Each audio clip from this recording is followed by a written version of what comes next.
नमस्कार दोस्तों, जय श्री राम, जय श्री राधे कृष्णा, हर हर महादेव।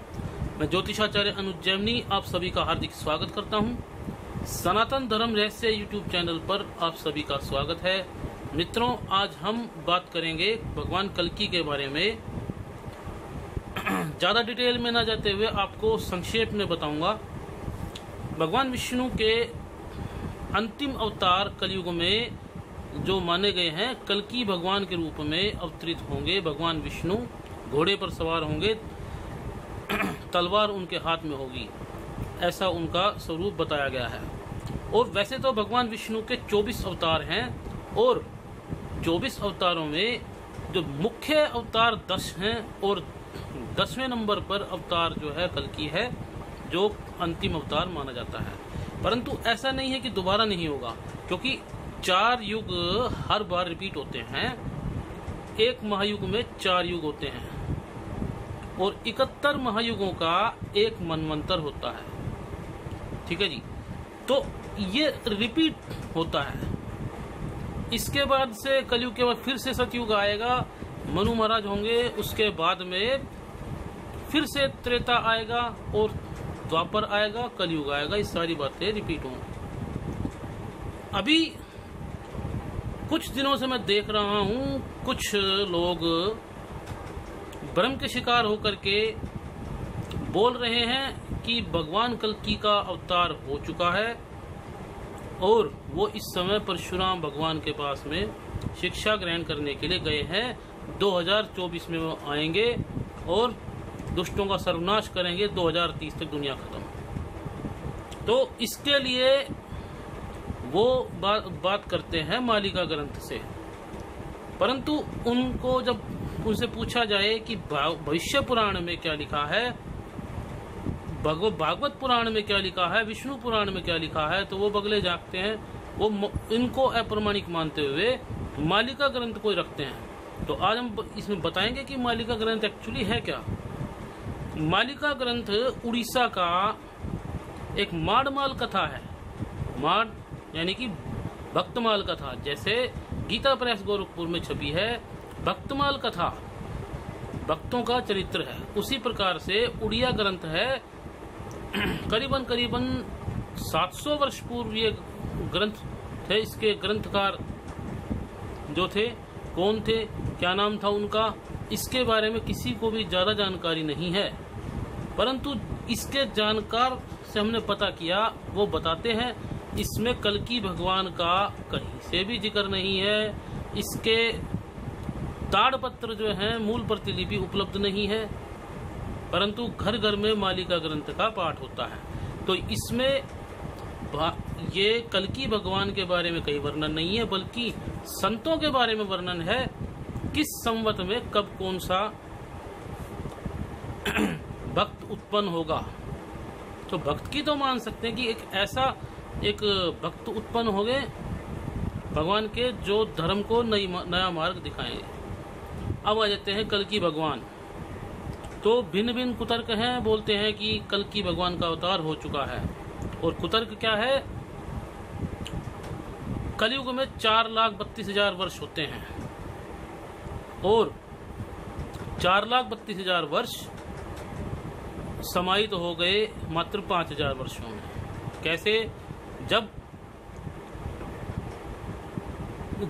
दो ग्रहण एक ही मास में पड़े, सूर्य ग्रहण, चंद्र ग्रहण, दिन सोमवारी ना हो, तो उसमें 1,000 वर्ष की आयु कलयुग की घट जाती है। दूसरा, पाप की आवर्ती हो तब भी कलयुग की आयु घटती है। चलो ठीक है। अब हम ऐसे लोगों से पूछते हैं कि ये बताइए, ये कौन से गणित ज्योतिष में आपने पढ़ा है कि कलयुग की आयु कम हो जाती है जिस मास में 2 ग्रहण पड़े तो 1,000, वो सोमवारी का दिन ना हो, सोमवारी ना हो, तो 1,000 वर्ष कलयुग के घट जाते हैं। क्या ऐसा बृहदपाराशर शास्त्रम में लिखा है? क्या सूर्य सिद्धांत में ऐसा वर्णन है? भृगु संहिता में ऐसा वर्णन है? कहीं पर वर्णन नहीं है। तो किस आधार पे कहा कि ग्रहण का पड़ना तो एक घटना तो है, कि 2 ग्रहण एक ही मास में पड़े, सूर्य ग्रहण और चंद्र ग्रहण, उसका प्रभाव तो पड़ता है, परंतु इसका कल्कि भगवान की अवतार से कोई लेना देना नहीं है। तो जो लक्षण बताए गए हैं, चतुर्थ चरण में जन्म होता, कलयुग का चतुर्थ चरण जब 128 वर्ष रह जाएंगे तब कल्कि भगवान का जन्म होगा। भगवान का अवतार संधि काल में होता है, 2 युगों की संधि में। भगवान श्री राम का अवतार त्रेता और द्वापर की संधि में हुआ था। भगवान कृष्ण का अवतार द्वापर और कलयुग की संधि में हुआ था। तो संधि का तो समय अभी है नहीं, अभी तो कलयुग का प्रथम चरण है और कलयुग के 5120 वर्ष बीत चुके हैं। अभी तो कलयुग पलने में झूल रहा है, तो अभी कहां से कल्कि आ जाएंगे। और 5120 वर्ष बीत चुके हैं, इस अनुसार तो इन लोगों का तर्क कट गया कि 5000 वर्षों में 4,32,000 वर्ष समाहित हो गए। देवताओं के 1200 वर्ष दिव्य वर्ष और जो है ना मन धरती के 4,32,000 वर्ष। जब देवताओं के 1000 दिव्य वर्ष जो है बीत जाएंगे तब धरती पे कल्कि भगवान का प्रादुर्भाव होगा। और वो क्या है, चराचर गुरुर्विष्णुरीश्वरस्याखिलात्मना धर्मत्राणाय साधूनां जन्मकर्म पनुत्तये। सुखदेव जी महाराज श्रीमद् भागवत पुराण में 12 स्कंद के दूसरे अध्याय में कह रहे हैं, हे परीक्षित, सर्वव्यापक भगवान विष्णु सर्वशक्तिमान हैं। वे सर्वस्वरूप होने पर भी चराचर जगत के सच्चे शिक्षक सद्गुरु हैं। वे साधु सज्जनों पुरुषों के धर्म की रक्षा के लिए उनके कर्म का बंधन काटकर उन्हें जन्म मृत्यु के चक्र से छुड़ाने के लिए अवतार ग्रहण करते हैं। संबलग्राम मुख्यस्य ब्राह्मणस्य महात्मना भवने विष्णु यशसा कल्कि प्रादुर्भविष्यति। उन दिनों ये शंबल ग्राम में विष्णु यश नाम के एक श्रेष्ठ ब्राह्मण होंगे। उनका हृदय बहुत उदार एवं भक्ति भावना से भरपूर होगा, पूर्ण होगा। उन्हीं के घर में कल्कि भगवान का अवतार होगा, भगवान अवतार ग्रहण करेंगे।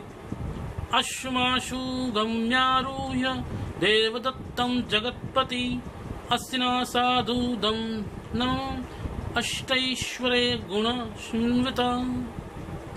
श्री भगवान ही अष्ट सिद्धियों के और समस्त गुणों के एकमात्र आश्रय हैं।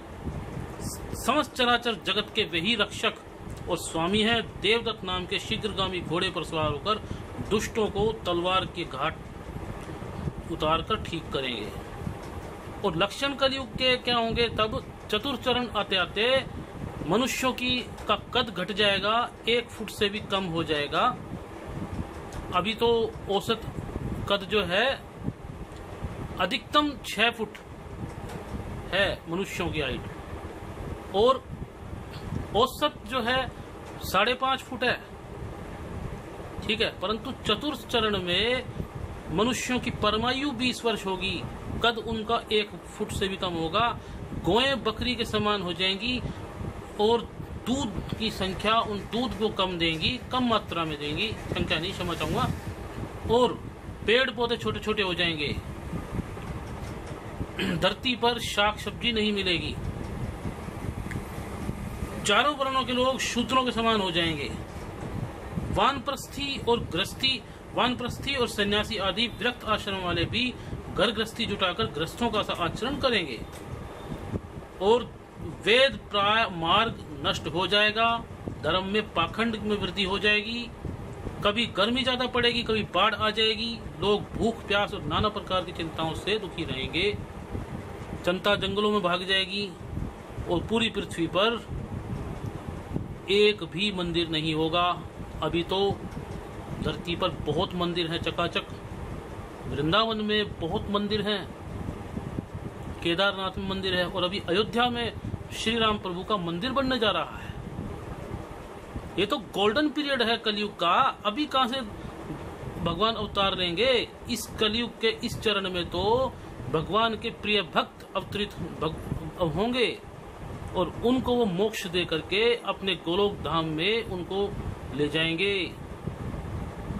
जैसे चैतन्य महाप्रभु हुए थे, ठीक है, हमारे जगत गुरु शंकराचार्य महाराज हुए थे, इसी प्रकार से भगवत भक्तों की आवृत्ति होगी इस युग में। भक्ति चरमोत्कर्ष पे होगी। भक्ति का स्वरूप अभी जवान है। चौथे चरण में तो भक्ति का स्वरूप वृद्धा में आ जाएगा।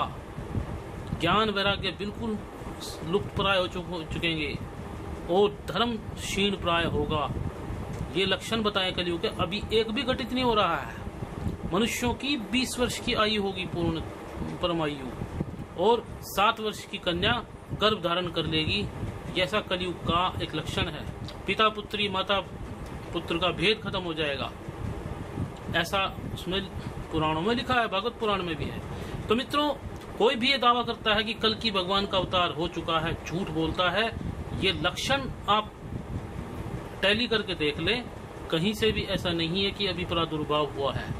तो ऐसे भाइयों को मैं कहूंगा, ब्रह्म छोड़िए, शास्त्रों का अध्ययन कीजिए, भविष्य पुराण का अध्ययन कीजिए, भागवत पुराण पढ़िए, विष्णु पुराण पढ़िए। मालिका ग्रंथ में कहीं पर भी ऐसा नहीं लिखा है कि 2024 में भगवान कल की प्रकट होंगे। यदि है तो प्रमाण के तौर पर उपलब्ध कराइए। ये एक मुझे लगता है कि पेड एजेंडा है, किसी पाखंडी को ईश्वर बना करके प्रस्तुत करना। ऐसे गुरुडम में ना फंसे। संबल ग्राम मुरादाबाद में भगवान विष्णु का प्रादुर्भाव होगा, विष्णु यश शर्मा नाम के ब्राह्मण के घर में। तो मित्रों, इस जानकारी के साथ मैं अभी विदा चाहूंगा। अगले वीडियो में नई जानकारी लेकर के आऊंगा। तब तक के लिए आप सभी को नमस्कार। मित्रों, ये वीडियो आपको कैसी लगी उसका के बारे में राय कमेंट जरूर दें कमेंट बॉक्स में। और यदि आपने हमारे चैनल को सब्सक्राइब नहीं किया है तो एक बार बेल आइकन पर क्लिक जरूर कर दें, सब्सक्राइब करें, अधिक से अधिक शेयर करें। धन्यवाद।